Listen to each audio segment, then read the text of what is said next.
नमस्कार।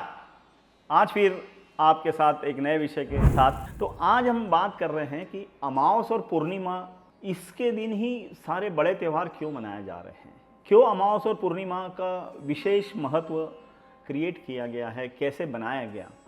तो आइए शुरू करते हैं। सब देखिए, अमावस जो होती है, अमावस का मतलब ऐसा है कि दोनों जो है, चांद और सूरज जो है वो एक तरफ रहेंगे, पृथ्वी के एक तरफ। तो उस दिन अमावस होता है, तो उस दिन ऐसा समझिए कि चांद का ग्रेविटेशनल फोर्स और सूरज, ये दोनों का खिंचाव एक ही तरफ रहेगा।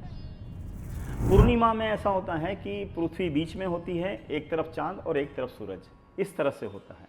तो दोनों भी खींचते हैं अलग अलग, पर जो हमारे नज़दीक है वो चांद है। तो चांद का जो अट्रैक्शन है या चांद का जो ग्रेविटेशनल पुल जो है वो ज़्यादा होता है। तो पूर्णिमा भी जो है उसके अंदर भी खिंचाव बहुत ज़्यादा होता है और अमावस में भी एक तरफ होता है दोनों का। तो इन चीज़ों का प्रभाव हमारे मानव शरीर पर भी बहुत ज़्यादा पड़ता है, क्योंकि आपने सुना ही होगा कि ज्वार भाटा, तो जैसे दिन भर के अंदर चांद की पोजीशन के ऊपर समुद्र का पानी ऊपर और नीचे होता है, हाई टाइड लो टाइड जो बोलते हैं हम लोग। तो जैसे ही चांद नज़दीक आता है उस समुद्र के पास में, तो वहाँ पर हाई टाइड आ जाती है, पानी फूल जाता है और पानी उसकी लेवल बढ़ जाती है। लो टाइड मतलब जो जहाँ समुद्र है उसके अपोजिट डायरेक्शन में अगर रहेगा तो वहाँ लो टाइड रहेगी, क्योंकि सारा पानी वो चांद खींच लेता है। तो यही तरीके से हमारे शरीर में होता है, क्योंकि जितना पानी पृथ्वी के ऊपर या हमारे मदर अर्थ के ऊपर है वो लगभग 70-71% है, उतना ही पानी हमारे शरीर में होता है, वो भी 70% के आसपास ही होता है। तो जो बिहेवियर समुद्र में हमें देखने को मिलता है वही बिहेवियर हमारे शरीर पर भी देखने को मिलता है। बट होता ऐसा है कि अमावस और पूर्णिमा के अलावा जो है वो बहुत ही सूक्ष्म लेवल पर होता है, बहुत ही माइक्रो लेवल पे होता है, इसीलिए हम उसको महसूस नहीं कर पाते हैं। होता रोज ही हमारे साथ है, हमारे साथ ये सब रोज ही घटित होता है, बट हम उसको महसूस नहीं कर पाते। हाँ, बट पूर्णिमा और अमावस के दिन वो तो बिल्कुल विजिबली महसूस होना चालू होता है, क्योंकि जब एक साथ जब बहुत ज़्यादा ग्रेविटेशनल फोर्स, फिर पृथ्वी के अंदर एक इलेक्ट्रोमैग्नेटिक फील्ड भी होता है जिसको चुंबकीय लहरें बोलते हैं, या गुरुत्वाकर्षण, तो ये दोनों चीज़ें जो है ये पूर्णिमा और अमावस के दिन बहुत ज़्यादा गहरी हो जाती है, इसका जो बल है वो बहुत ज़्यादा पड़ जाता है। तो उस दिन हमें ये सब चीज़ें महसूस होने लगती हैं। चांद और सूरज जब अलग अलग रहता है तो बदलाव तो आता है, बट वो काफ़ी छोटे लेवल पर। बट अमावस पूर्णिमा के दिन ये बहुत ही गहरा हो जाता है, और इन दिनों में बहुत सारे झगड़े फसाद होते हैं, वायलेंस होता है, इवन छोटी छोटी बातों पर आदमी बहस कर लेता है, जो नॉर्मल बाकी दिनों में नहीं होती है। बाकी दिनों में हम एक दूसरे से बात कर रहे होते हैं तो किसी को बुरा नहीं लगता है, बट उस दिन जरा जरा सी बातों पे बुरा लगता है। ये शायद आप लोगों ने भी महसूस किया होगा।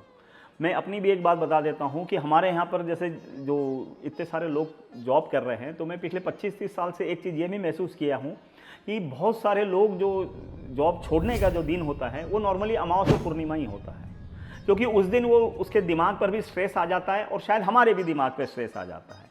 तो उस दिन बहस भी बहुत ज़्यादा हो जाती है, छोटी छोटी बातों पर बुरा लग जाता है, जो आम तौर पे नहीं लगता है, बट अमावस पूर्णिमा के दिन वो चीज़ें लगती है। क्योंकि अब ये घर के अंदर तो अभी एक बातें चल पड़ी है कि अमावस का दिन थोड़ा सा भारी होता है।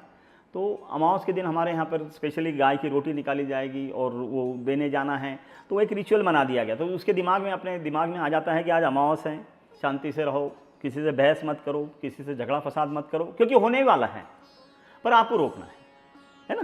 क्योंकि कैसे सभी एनर्जी के उच्चतम स्तर पे रहेंगे, सभी को बुरा लगेगा। आपने जो चीज़ की वो उसमें से मीन मेक निकाल के उसको बुरा लगना ही लगना है, वो बहस करने के लिए तैयार रहेगा, तो आपको अपना बचाव करना है। तो इस दिन हो सके तो अवॉइड करते हैं। इसी दिन अगर हम देखेंगे कि जो कमज़ोर लोग होते हैं, ख़ास तौर से जो बुज़ुर्ग लोग हैं, जो कई सारी बीमारियों से ग्रसित हैं, बिस्तर पर पड़े हैं, तो कई बार ऐसा भी घर में बातचीत में बोला जाता है कि कल की अमावस है, अगर ये अमावस निकाल देंगे तो फिर शायद 10-15 दिन और निकाल सकते हैं या महीने भी निकाल सकते हैं।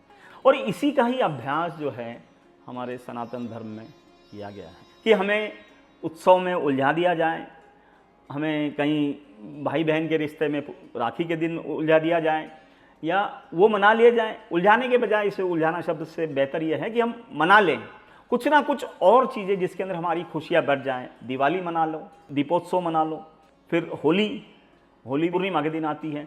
तो ऐसे अलग अलग जो दिन हैं, सारे त्यौहार अगर आप लाइन से देखेंगे तो अमावस पूर्णिमा के दिन ही हम लोग कोई ना कोई त्यौहार मनाते हैं। इवन बड़े बड़े लोग भी जो है ये इसी दिन कहीं ना कहीं बड़े बड़े कार्य किए हैं। दिवाली के दिन का जो महत्व है वो सभी जानते हैं कि भगवान राम अयोध्या लौटे थे। फिर बुद्ध पूर्णिमा है, तो बुद्ध जी का उस दिन, जो गौतम बुद्ध जी का जन्मदिन है, तो इस दिन बड़ी बड़ी घटनाएं भी घटती हैं। बट बात ऐसा है, हम तो सामान्य लोग हैं। अब हम तो क्या करें, हमें इसका बचाव जरूरी है, हमें इससे पार पाना जरूरी है, और इससे हमारा कहीं ना कहीं नुकसान ना हो, ये इसके पीछे का खेल है। तो ये बहुत ही ऐसा समझ लीजिए ना कि इतना साइंस भरा हुआ है, इतना विज्ञान भरा हुआ है एक एक चीज के अंदर, कि खोजते ही खत्म हो जाएंगे हम लोग। तो इन्हें सोचिए ना कि वो लोग कितने होशियार रहे होंगे कि एक एक चीज का उन्होंने इतने शानदार तरीके से हर चीज को बुना गया है। हम भी अगर इन चीजों को बारीकी से अपने जीवन में कहीं ना कहीं लाएं तो बहुत ही फायदा होगा।